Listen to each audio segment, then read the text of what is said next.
ਮਨੁੱਖ ਆਪਣੇ ਆਪ ਨੂੰ ਉੱਪਰੋਂ ਹੀ ਦੇਖਦਾ ਹੈ, ਸ਼ੀਸ਼ੇ 'ਚ ਦੇਖਦਾ ਹੈ। ਸ਼ੀਸ਼ਾ ਬਾਹਰ ਹੈ, ਆਪਣੇ ਆਪ ਨੂੰ ਬਾਹਰੋਂ ਹੀ ਦੇਖਦਾ ਹੈ। तो बाहरों ये ज्ञानी भी है, दानी भी है, शरीफ भी है, परोपकारी भी है, ये सेवा करने वाला भी है, क्योंकि बाहर दे शीशे 'ਚ देखदा है अपने आप ਨੂੰ, लोगां दी नज़रां दे 'ਚ अपने आप ਨੂੰ ਵੇਖਦਾ है, लोगां दे बोलां दे 'ਚ अपने आप ਨੂੰ ਵੇਖਦਾ है। यही है ये बोल लोकां दे, ਇਹ ਲੋਕਾਂ ਦੀਆਂ ਨਜ਼ਰਾਂ ਮੇਰਾ ਰੂਪ ਠੀਕ ਪੇਸ਼ ਕਰਨ। ਇੱਕ ਮਨੁੱਖ ਸ਼ੀਸ਼ੇ ਦੇ ਅੱਗੋਂ ਖੜਾ ਹੁੰਦਾ ਹੈ, ਸੰਵਰ ਕੇ ਸ਼ੀਸ਼ੇ 'ਚ ਮੇਰਾ ਰੂਪ ਸਹੀ ਦਿਖਾਈ ਦੇਵੇ, ਲੋਕਾਂ ਦੀਆਂ ਨਜ਼ਰਾਂ 'ਚ ਮੈਂ ਠੀਕ ਦਿਖਾਈ ਦਿਆਂ, ਲੋਕਾਂ ਦੇ ਬੋਲ ਮੇਰੇ ਲਈ ਠੀਕ ਹੋਣ। ਇੱਕ ਤੇਗ ਦ੍ਰਿਸ਼ਟੀਕੋਣ ਮਨੁੱਖ ਐਸਾ ਕਰਦਾ ਹੈ, हर एक ऐसा करता है। पर जो कि देखदा है दूजियां दी नज़रां 'ਚ अपने आप ਨੂੰ, दूजियां दे बोलां 'ਚ सारा यतन इसदा बाहर दा हुंदा है। ऐसा मनुख अंतर्मुखी नहीं होंदा। जिहड़ा अंतर्मुखी होएगा वो तो कह देगा कोई भला कहो भावें बुरा कहो, हम तन दियो है डार। सारा जगत बुरा बुरा मैनू कह रहा है, मैं इन्हां दे बोलां दे च अपनी तस्वीर नहीं देखनी। सारे किसी होर निगाह नाल मैनू देखदे पैन, देखन पे। इतनी हिम्मत कोई जुटावे, इतनी तौफीक, इतनी समर्था मुश्किल है। लोगां दियां नज़रां तो, लोगां दे बोलां तो उच्चा उठ जाना औखी खेड है। लोगां दे बोल चोट कर जांदे ने, खिंच के लत मारी है जीवन ने गुरु नानक नो। खाना काबा जद्दा दे गाल भी कड्डी, जीवन मारी लत दी केड़ा सुत्ता कुफर कुफारी। लत भी खा गए, गाल भी सुन ली, हैरानगी। अकाली कौर सिंह ਨੂੰ मैं देखिया सी श्रीनगर,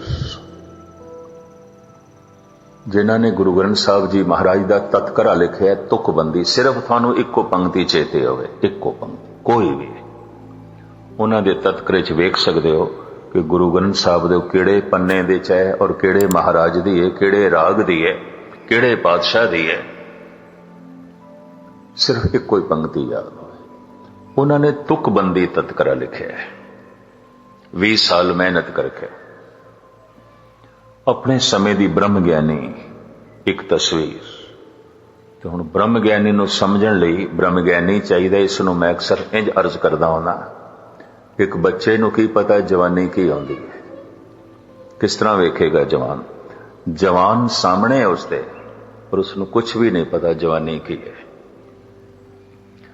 ते एक जवान नूं की पता बुढ़ेपा की आउंदा है।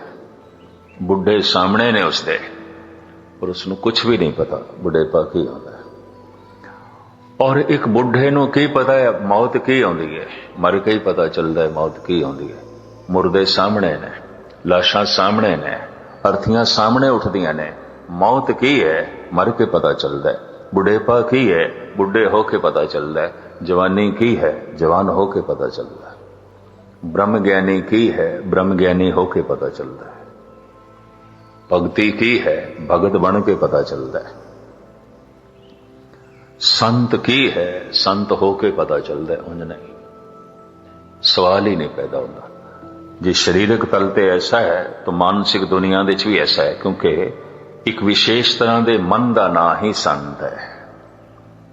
जब मन जोत स्वरूप हो गया, ये भी मैं अर्ज करते हैं, तो किस तरह पहचान होगी। जवान सामने ने और एक बच्चे नूं कख नहीं पता जवानी किस नूं कहंदे ने। बुढ़े सामने ने और एक जवान नूं कुछ भी नहीं पता चलता बुढ़ेपा की आउंदा है। और लाशां सामने ने, अर्थियां सामने ने, कब्रिस्तान सामने ने, जल्दियां हुई चितावां सामने ने। कुछ भी नहीं पता चलता मौत की है, मरना की है। अगर कोई ब्रह्म ज्ञानी सामने भी होवे, कुछ भी नहीं पता चलता। अगर पता चलता तो गुरु नानक नूं मक्के दे हाजी ने लत मारनी सी, गाल कढ़नी सी। जीवन मारी लत दे, केड़ा सुता कुफर कुफारी। ये कौन महान काफरां दा काफर सुता पे, गाल खिंच के लत भी मारी। अकाली कौर सिंह जी नूं यके बाद ही गरे एक बंदे ने 3 गालां कढ़ियां। उन्हां दे एक लेख तो नाराज होके उन्होंने किधरे मैगजीन एक लेख दिता सी, धार्मिक मैगजीन अमृत वेला निकलदा हुंदा सी अमृतसर तो। उस दे च उन्हां दा एक लेख पढ़ के औखा होया। उन्हें 3 मोटियां गालां कढ़ियां। अकाली जी उपरों बोल के गुरुद्वारे तो बाहर निकले सन ते दास दा बाद दे समा सी, कीर्तन तो बाद मैं जा रहा सी। 6वें पातशाह दा पुरब सी, दिन भर दीवान चलना सी। अकाली जी ने 3 गालां सुन लियां ते चल पे। जिस नौजवान ने कढ़ियां वो कहंदा अकाली जी कुछ जवाब नहीं दोगे। अकाली कौर सिंह कहने लगे जी 5 साल पहले तो मैनू गालां कढ़दा ना, 5 साल पहले तो मैं तेनों जवाब भी देना सी। हुण करां कि तेरी गालां मेरे तक पहुंचदियां नहीं। कढ़ जा होर कढ़ ले, पहुंचदियां नहीं। जिहड़ियां मेरे तक पहुंचियां नहीं तेनों वापस किस तरह करां, मैं लईयां ही नहीं। तू मंगदा है बदले च, तेरियां पहुंचियां ही नहीं मेरे तक, तो तू किस तरह मेरे को मंगेगा। मेरे तक पहुंचियां ही कोई नहीं, तो जो मेरे तक पहुंचियां नहीं तेनों वापस किस तरह करा। एक ये भी दुनिया, एक ये भी दगत कह सकते हैं। खिंच के मारिए जीवन ने लत गुरु नानक नूं, पर गुरु नानक दी जो अवस्था है उत्थे तक लत नहीं पहुंची। कढ़ियां ने गालां मक्के दे इमाम ने, पर जिथे गुरु नानक खड़े ने उत्थे गालां नहीं पहुंच सकती। इसी तरीके नाल मैं पढ़ रहा सी एक दिन महात्मा बुद्ध नूं भी, और कौन सहमत होया किसी अवतारी पुरुष नाल, कौन सहमत होया। मैं फिर अर्ज करा, किस तरह एक बच्चा समझेगा जवानी की है, किस तरह एक जवान समझेगा बुढ़ेपा की है, किस तरह एक बुढ़ा समझेगा मौत की है। अगर समझदे च आ गई तो ये बड़ा दूरदृष्ट मनुख है, बहुत दूरदृष्ट। मैं अर्ज करा, गुरबाणी कहती अगर जीवन दे जिसनों मौत दिखाई देती है बदल जाएगा, पर जिस ढंग नाल जी रहे उसकी सारी जीवनी बदल जाएगी। मौत जद शरीर ते आउंदी है तो शरीर नूं बदल के रख देंदी है, खाक कर देंदी है, मिट्टी कर देंदी है। ते जे मौत नूं मन लवे तो मन नूर हो जाता है। मैं फिर अर्ज करा इन्हां 2 लफ्जां नूं ध्यान नाल सुनना। मौत जद तन ते आउंदी है तन नूं खाक करके रख देंदी है। मौत जद मन कबूल करदा है तो मन नूर बन जाता है, प्रकाश हो जाता है, परमात्मा हो जाता है। इस वास्ते गुरु नानक ने ते शर्त ला दी है, मेरे कोल आया होया ताई सफलता पूर्वक होएगा। ऐ गुरु के सिख जे तू मौत कबूल करे, पहला मरण कबूल, जीवन की छड़ास होए सबन की रैन का, तो आओ हमारे पास। कोई इतना दूरदृष्ट होवे कि जीवन दे च मौत उसनों दिखाई देवे, बड़ी वड्डी गल है। मर के भी मौत नहीं दिखाई देती। हाली का एक बड़ा कीमती शेर है, और ये मैनू याद आया, पता है किथे, एक कब्रिस्तान नूं वेख के, कानपुर का एक कब्रिस्तान में वेख्या। एक शायर चलाना कर गया सी, मुसलमान दोस्ती सी, बड़ा बुलंद पाया शायर, जिगर मुरादाबादी। अद्धा कानपुर उसकी अर्थी दे नाल गया, तो मित्रता होने दे नाते मैं भी गया कब्रिस्तान दे विच। पहली दफा मैं इतना वड्डा कब्रिस्तान देखा, छोटे मोटे तो कई देखे सन, पर मीलां बद्दी इतना लंबा कब्रिस्तान ये मैं पहली दफा देखे। बड़ियां सोहणियां कई कबरां संगे मरमर दियां, कईयां दे उत्ते बड़े सोहणे मकबरे बने हैं। बेशतर कबरां दे उत्ते नाम धाम लिखे होया सी। एक कबर नूं मैं पढ़िया, उस दे च उसदा रुतबा भी लिखिया है, किते कलैक्टर रहा होना है किसी जमाने च गुवाहाटी दे विच, वो भी लिखिया है कलैक्टर रहा सी। पिता कौन सी, दादा कौन सी, जात पात भी लिखी।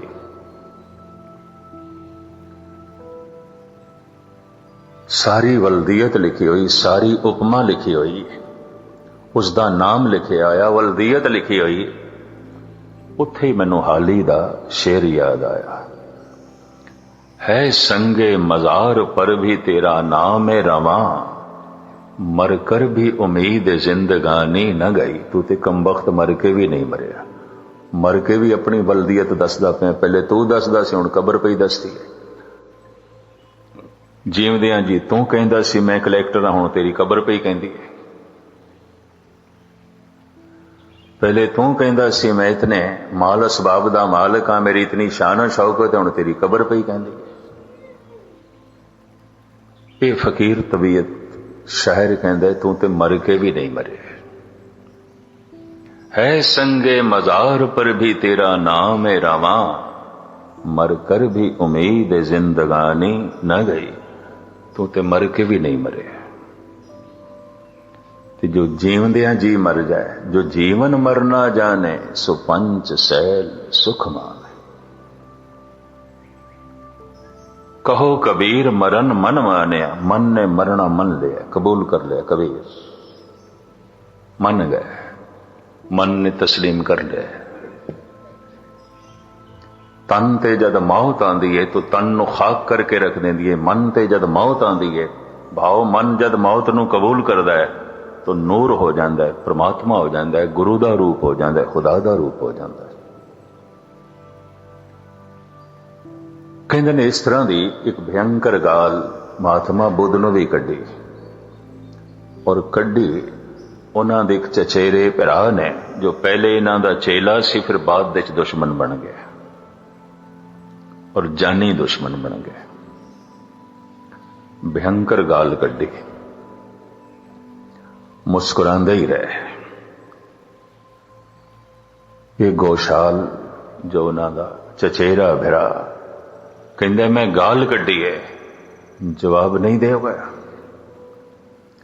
बुद्ध भी यही कहता है, कम से कम 3 साल पहले तो मैनू कढ़दा ना, मैं जवाब देना सी, पर हुण मैं करा कि तेरी गाल मेरे तक पहुंची नहीं तो मैं तेनू वापस किस तरह करा।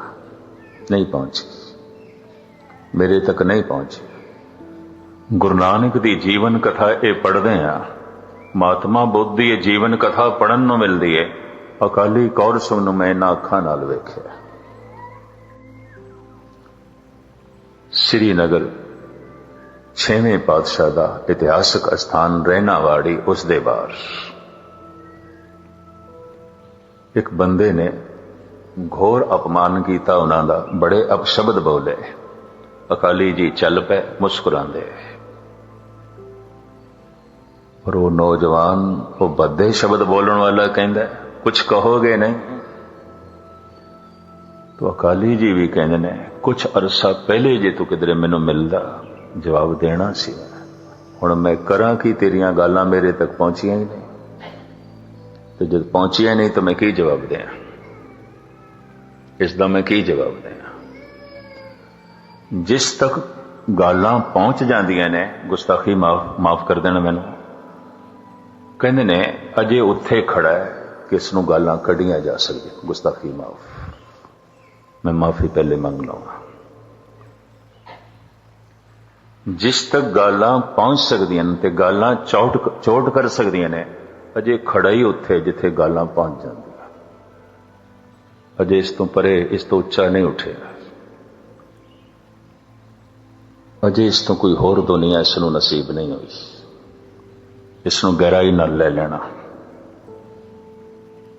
ਗਾਲ ਚੋਟ ਕਰ ਗਈ ਹੈ, ਗਾਲ ਦੁਖਦ ਕੱਢ ਗਈ ਹੈ, ਔਰ ਗਾਲ ਨੇ ਗਾਲੀ ਕੱਢਣ ਤੇ ਮਜਬੂਰ ਕਰ ਦਿੱਤਾ ਹੈ ਕਿ ਖੜਾ ਹੀ ਉੱਥੇ ਹੈ ਜਿੱਥੇ ਗਾਲੀਆਂ ਪਹੁੰਚ ਸਕਦੀਆਂ, ਗਾਲੀ ਕੱਢੀ ਜਾ ਸਕਦੀ, ਗਾਲੀ ਦੀ ਚੋਟ ਪਹੁੰਚਾਈ ਜਾ ਸਕਦੀ ਹੈ, ਇਹ ਖੜਾ ਹੀ ਉੱਥੇ ਅਜੇ ਇਸ ਤੋਂ ਦੂਰ ਨਹੀਂ ਹੈ, ਅਜੇ ਇਸ ਤੋਂ ਉੱਚਾ ਨਹੀਂ ਹੈ। ਇਹ ਵੀ ਇੱਕ ਗਹਿਰੀ ਖੇਡ। ਧੰਨ ਗੁਰੂ ਨਾਨਕ ਦੇਵ ਜੀ ਮਹਾਰਾਜ ਕਹਿੰਦੇ ਨੇ, ਹਰ ਮਨੁੱਖ ਨੇ ਚੰਗਿਆਈਆਂ ਗੁਣਾਂ ਨੂੰ ਉੱਪਰ ਉੱਪਰ ਰੱਖਿਆ ਹੋਇਆ ਹੈ, ਔਰ ਹਰ ਮਨੁੱਖ ਨੇ ਔਗੁਣਾਂ ਨੂੰ ਛੁਪਾਇਆ ਹੋਇਆ ਹੈ। ਪਰਮਾਤਮਾ ਨੇ ਛੁਪਾਇਆ ਹੈ, ਆਪ ਵੀ ਛੁਪਾਉਂਦਾ ਹੈ, ਨਾ ਪਤਾ ਚਲੇ। ਮੇਰਾ ਚਿਹਰਾ ਮੋਹਰਾ ਦੇਖਣ ਤੇ ਮੇਰੇ ਚਿਹਰੇ ਮੋਹਰੇ ਦੇ ਉੱਤੇ ਲੋਕਾਂ ਦੀ ਨਿਗਾਹ ਹੋਵੇਗੀ, ਇਸ ਵਾਸਤੇ ਮੈਂ ਪੂਰਾ ਸਵਾਰਾਂ ਸ਼ਿੰਗਾਰਾਂ। ਇਸ ਚਿਹਰੇ ਨੂੰ ਸਵਾਰਨ ਤੇ ਸ਼ਿੰਗਾਰਨ ਦੇ ਵਿੱਚ ਕੁਝ ਵਿਦਵਾਨ ਤੇ ਐਸਾ ਕਹਿੰਦੇ ਨੇ, ਜ਼ਿੰਦਗੀ ਦਾ ਕਾਫੀ ਲੰਬਾ ਭਾਗ ਸਰਫ ਹੋ ਜਾਂਦਾ ਹੈ, ਖਰਚ ਹੋ ਜਾਂਦਾ ਹੈ। ਦੂਸਰੇ ਨੂੰ ਮੈਂ ਚੰਗਾ ਦਿਸਾਂ, ਚੰਗਾ ਦਿਸਾਂ।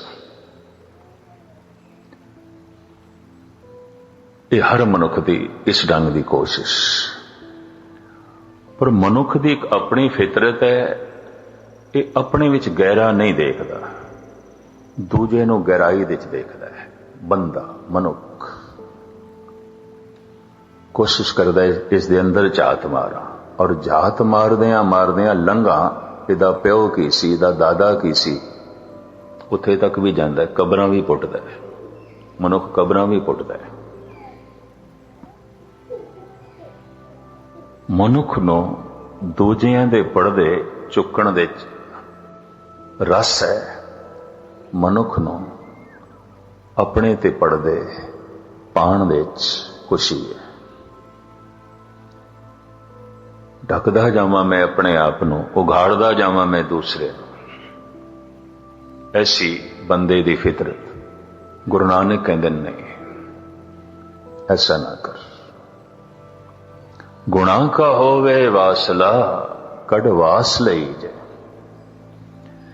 ਜੇ ਗੁਣ ਹੋਵਨ ਗੰਠੜੀਏ, ਮਿਲ ਸਾਂਝ ਕਰੀ ਜੇ। ਐਸਾ ਤੇ ਕੋਈ ਵੀ ਨਹੀਂ ਜਿਸ ਦੇ ਵਿੱਚ ਕੋਈ ਗੁਣ ਨਹੀਂ, ਤੂੰ ਉਸ ਗੁਣਾ ਨਾਲ ਸਾਂਝ ਬਣਾ ਲੈ। ਸਾਂਝ ਕਰੀ ਜੇ ਗੁਣੇ ਘੇਰੀ, ਛੋੜ ਔਗੁਣ ਚੱਲੀਏ। ਜੋ ਉਸ ਦੇ ਵਿੱਚ ਔਗੁਣ ਹੋਵਨ ਛੋੜ ਦੇ, ਨਾ ਦੇਖ, ਨਾ ਦੇਖਣ ਦੀ ਕੋਸ਼ਿਸ਼ ਕਰ। ਜੈਸੇ ਕਿਸੇ ਦੇ ਵਿੱਚ ਔਗੁਣ ਦੇਖੀਏ, ਅਗਲੇ ਦਾ ਚਿਹਰਾ ਚੰਗਾ ਨਹੀਂ ਲੱਗਦਾ, ਨਜ਼ਰਾਂ ਫਿਰ ਜਾਂਦੀਆਂ। ਬਗੌਰ ਮੁਤਾਲਾ ਕਰ ਲੈਣਾ। ਅੱਜ ਇੱਕ ਮਿੱਤਰ ਹੈ, ਇਹਦਾ ਚਿਹਰਾ ਕੁਝ ਹੋਰ ਦਿਖਾਈ ਦਿੰਦਾ, ਕੱਲ ਇਹ ਦੁਸ਼ਮਣ ਹੈ, ਨਜ਼ਰਾਂ ਫਿਰ ਗਈਆਂ, ਇਹ ਹੁਣ ਕੁਝ ਹੋਰ ਦਿਖਾਈ ਦਿੰਦਾ। ਮੈਂ ਫਿਰ ਅਰਜ਼ ਕਰਾਂ, ਉਹ ਮੈਂਬਰ ਪਾਰਲੀਮੈਂਟ ਠੀਕ ਕਹਿੰਦਾ ਸੀ, ਤੇਰਾ ਚਿਹਰਾ ਚੰਗਾ ਨਹੀਂ ਦਿਖਾਈ ਦੇਗਾ। ਇੰਨਾ ਸੋਹਣਾ ਦਿਖਾਈ ਦੇ ਰਿਹਾ, ਪਾਰਲੀਮੈਂਟ ਦੇ ਵਿੱਚ ਬੈਠਾ ਹੈ, ਸਾਰਿਆਂ ਦੀ ਨਿਗਾਹ ਦਾ ਪਾਤਰ ਬਣਿਆ ਹੈ, ਤੇ ਜੇ ਮੈਂ ਕੁਝ ਕਹਿ ਦਿੱਤਾ, ਤੇਰਾ ਚਿਹਰਾ ਚੰਗਾ ਨਹੀਂ ਦਿਖਾਈ ਦੇਗਾ। ਮੈਨੂੰ ਪਹਿਲੀ ਦਫਾ ਇਹ ਪਤਾ ਚੱਲਿਆ ਕਿ ਮਨੁੱਖ ਇਸ ਤਰ੍ਹਾਂ ਦੀ ਜ਼ਰੂਰਤ ਪਾਰਲੀਮੈਂਟ ਦੇ ਵਿੱਚ ਵੀ ਕਰ ਲੈਂਦਾ ਹੈ, ਔਰ ਕੀਤੀ ਕਈਆਂ ਨੇ। ਇੱਕ ਦੂਜੇ ਦੇ ਬਖੀਏ ਉਧੇੜੇ ਸਨ ਕਈਆਂ ਨੇ, ਬੜੇ ਗਹਿਰੇ ਦੇ ਜਾਣਗੇ, ਆਪਣੇ ਚ ਔਗਣ ਦਿਖਾਈ ਦੇਣਗੇ। ਦੂਜਿਆਂ ਨਾਲ ਗੁਣਾਂ ਦੇ ਸੰਬੰਧ ਜੁੜਨ ਕਰਕੇ ਹਰ ਮਨੁੱਖ ਚੰਗਾ ਦਿਖਾਈ ਦਿੰਦਾ ਜਾਏਗਾ।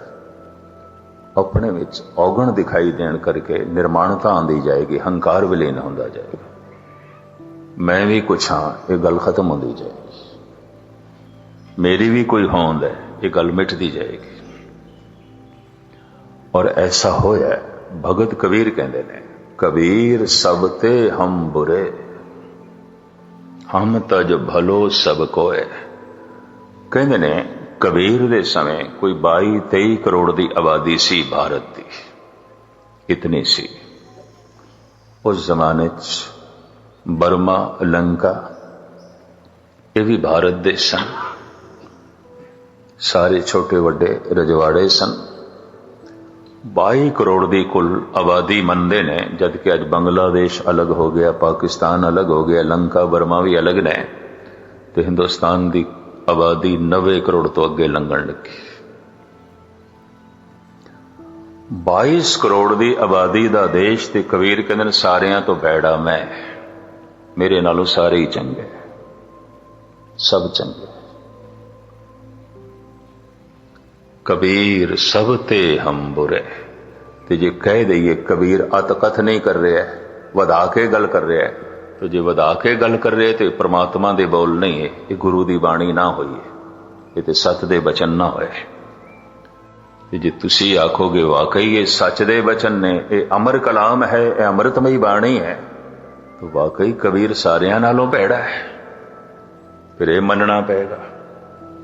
जे आखिए कबीर सच कह रहे हैं, तो ये सच्चाई सामने आई, कबीर सारियां नालों भैड़ा है।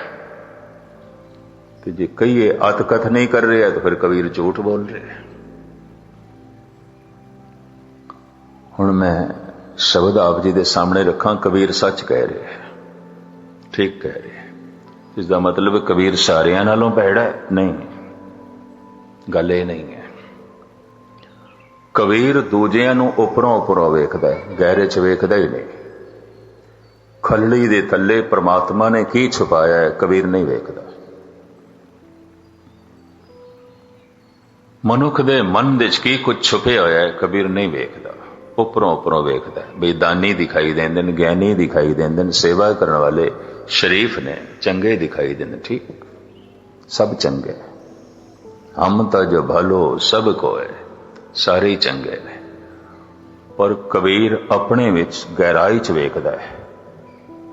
तो जद मनुख जितना गहरा उतरेगा, गहराई दे कुछ ना कुछ औगण पे ने, जिन्हां औगणां ने जन्म दिता है, वरना जन्म नहीं आना सी, वरना तो मनुख ने मुक्त हो जाना सी, फिर तो उरार रहने की लोड़ नहीं सी। जन्म मरण ये दो ही तो वड्डे दुख ने। अगर जन्म है तो बस पता है, गुरबाणी और देश दे भारत दे जो है महान ऋषि की कहते हैं, मनुख का जन्म नहीं होया, दुख का जन्म होया। इस चक्कर च ना पाओ मनुखी बच्चे का जन्म होया, मनुख का जन्म होया, नहीं, दुख का जन्म होया। जन्म दुख, जीवन दुख, मरण दुख। किस तरह मनुख का जन्म होया? दुख का जन्म होया। और हर मनुख की है, दुख कियां पंडा खुलियां, सुख ना निकसियो को। खोलो जरा किसे नो, सिवाय दुख तो होर की है।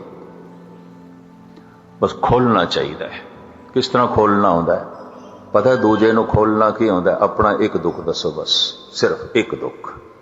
हुण अगले दे 10 दुख सुनन नूं तैयार हो जाओ, उन्हें चुप नहीं करना। इस वास्ते सियाणा मनुख कदे किसी दे अगों अपना एक दुख नहीं रखता। उन्होंने पता है एक दुख मैं रखिया तो अगले दे सैकड़े दुख सुनो। तुसी आखो मैनू जुकाम है तो अगला कैंसर तो थले गल नहीं करेगा, दुख बधा के बयान करेगा। सियाणा मनुख अपना दुख नहीं रखता किसी दे को।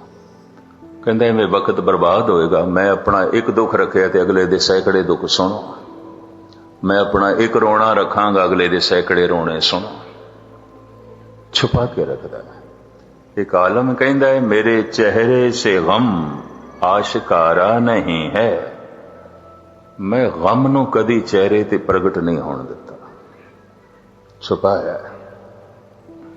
मेरे चेहरे से गम आशिकारा नहीं है, पर यह न समझ के ये गम का मारा नहीं है। डूबने को तो डूबे हम भी, लेकिन अहले साहिल को हमने पुकारा नहीं है। कहता डूबिया मैं भी हाँ, गोते मैं भी खादे ने, पर मैं चीखिया चलाया नहीं। मैं डूब गया, मैं मर गया, मैं डूब गया, मैं मर गया, बचाओ मैनू, बचाओ मैनू। कहता ये चीखना चलाना मैनू चंगा नहीं लगे, मैं कीता ही नहीं। कौन किसी नू बचांदा है? डुबदे होए दा दुनिया तमाशा देखदी, कौन किसी नू बचांदा है? साहिल के तमाशाई हर डूबने वाले पर अफसोस तो करते हैं, इमदाद नहीं करते। डुबदियां दा ते नज़ारा हुंदा है, डुबदियां दे ते लोकी तमाशे करदे ने, तमाशे देखदे ने। खैर मुख्तसर मैं अर्ज करां। ਕਬੀਰ ਠੀਕ ਕਹਿ ਰਿਹਾ ਹੈ। ਕਬੀਰ ਆਪਣੇ ਆਪ ਨੂੰ ਬਹੁਤ ਗਹਿਰਾਈ 'ਚ ਵੇਖਦਾ ਹੈ ਤਾਂ ਨਿੱਕਾ ਜਿਹਾ ਔਗਣ ਵੀ ਮਹਾਨ ਦਿਖਾਈ ਦਿੰਦਾ ਹੈ, ਕਿਉਂਕਿ ਉਸਨੇ ਜਨਮ ਕਰਾਇਆ ਹੈ, ਉਸ ਕਰਕੇ ਜਨਮ ਹੋਇਆ ਹੈ। तो मनुख का जन्म नहीं, दुख का जन्म है। जे जन्म दुख है तो फिर जीवन दुख है, जे जीवन दुख है तो मरण दुख तो है ही। इस तो इलावा होर की है कि जीवन भर मनुख दुख नूं भुलाउण दी कोशिश करता है, दुख नूं मिटाउण दी नहीं। यह भी मैं अर्ज करते हैं, कबीर ठीक कह रहे हैं। पर आम संसारी बंदा दूजे नूं बहुत गहरे च वेखदा है। तो गहराई च वेखेगा, खलड़ी दे थल्ले देखेगा तो दुर्गंधी है, मांस है, मिंज है, और की है। गहराई च किसी दे झात मारोगे, शराफत नहीं दिखाई देगी, सेवा नहीं दिखाई देगी, दान नहीं दिखाई देगा। देखो अगले दी शराफत, देखो अगले दी सेवा, देखो अगले दा दान पुण्य। गहराई च देखिया तो फिर बेईमानी दिखाई देगी। गहराई से देखोगे तो झूठ अडंबर तो बिना और कुछ भी नहीं है। तो सियाणा मनुख गुरमुख बंदा नहीं देखता, और गुरु नानक मना कर देना, ना देखो। गुणा नूं वेखोगे और हर एक दे च वेखोगे, वेखदियां वेखदियां भगवान नाल संबंध जुड़ जाएगा। औगुणा नूं वेखोगे तो हर एक दे च वेखोगे तो वेखदियां वेखदियां शैतान नाल संबंध जुड़ेगा, दुखी होवोगे। गुणा का होवे वासला, कड़वास लई जे गुण होवन गंठड़िए, मिल सांझ करी जे, सांझ करी जे गुणे केरी, छोड़ अवगुण चलिए, पैरे पटंबर कर अडंबर, अपना पिड़ मलिए। धन गुरु नानक देव जी महाराज कहते ने, हम नहीं चंगे, कोई साडा ऐसा दावा नहीं असी चंगे, बुरा नहीं कोई, और असी ऐसा नहीं कहते कोई बुरा है। बुरा नहीं सब भला ही है रे, एका एक ही नेते। जिस दिन मन एक हो जाता है तो तीजी अख खुल जाती है, दृष्टि एक हो जाती है, तो फिर उस दिन वो इस तरह कह उठता है जैसे कि गुरु अर्जन देव जी महाराज कहते हैं, बुरा नहीं सब भला ही है रे। कौन कहता है बुरा है? कुछ भी बुरा नहीं है, सब भला है। एक दृष्टि बन जाती है, एक वेखण का ढंग बन जाता है। समा हो गया खुलासा, रहने देंगे। हम नहीं चंगे बुरा नहीं कोए, प्रणवत नानक तारे सोए। हर मनुख गुणा दा वासला है। परमात्मा दे गुण सुनदे सुनदे सत्संग दे अगर दूजियां दे गुणा दे दर्शन होण लगन तो सत्संग कीता सफल। पर गुरुद्वारे आके भी दूजियां दे औगण ही फोली जाने तो क्षमा करनी, अजे बाजार विच बैठा है, गुरुद्वारे नहीं आया। अजे दुनिया दीयां गल्लां सुनदा पिया, अजे गुरु दा कीर्तन इसने नहीं सुनिया। अजे अपनियां ही मन दीयां गल्लां विच उलझिया होया है, अजे गुरु दे बोल इसने नहीं सुने। अगर सुन लैंदा तो फिर गुरु दे बोलां विच रब दे गुण ने, इस गुण दे वसदियां इनू दूजियां च गुण दिखाई देने सन। वरना ऐसा कौन है जिसदी सुंदर खलड़ी दे थल्ले मिंज मास नहीं है, हड्डियां नहीं है। ऐसा कौन है जिसदे बेशतर औगण छुपे हुए नहीं। और जै प्रसाद तेरे अनेक छिद्र ढाके, परमात्मा ने जिथे खलड़ी दे थल्ले मांस ढकिया है, मिंज ते दुर्गंध नूं ढकिया है, उसदी बख्शिश ने पता नहीं कितने तेरे गुनाह ढके हुए ने। और पता कुछ महापुरुष की कहते ने, अज दे हैं इस तरह जुड़िया हुई आत्मावां। मैं सुते सिद्ध उन्होंने दे सामने एक निराशा भरा बोल रखे असी, जिन्हां कोल मैं गुरबाणी व्याकरण पढ़दा रहा। कहने लगे, हद हो गई, तू कथा कीती ते समझी नहीं। कहने लगे, परमात्मा ने ढकिया है ना, मांस ढकिया, मिंज ढकिया, जिहड़े अवगण उसने ढक दिते ने माफ ही ने, माफ ने, और माफ ने, उहदी क्यों चिंता करदा? ये मैनू कहने लगे, ये लवस सन अजे तक मैनू याद है। जिहड़े अवगुणां नूं, जिहड़े पापां नूं उसने ढक दिता है, माफ हो गए ने, चिंता ना कर, बोझ मन ते ना रख। दिल दिमाग से बाहर न रख। वो ऐसा दयालु है, वो ऐसा कृपालु है। धन गुरु नानक दा बोल सुना के मैं समाप्ति करा। गुणा का होवे वासला कड़वास लई जे, जे गुण होवन गंठड़िए मिल सांझ करी जे, सांझ करी जे गुणै केरी, छोड़ औगण चलिए पहरे पटंबर, कर अडंबर अपना पिड़ मलिए। इस तरह गुणा दे रेशमी कपड़े पहन तो परमात्मा की दृष्टि सुंदर दिखाई देगा। जिथे जाए भईए भला कहिए, झोल अमृत पीजे, गुणा का होवे वासला कड़वास लईजे। इतनी सेवा प्रवान करनी।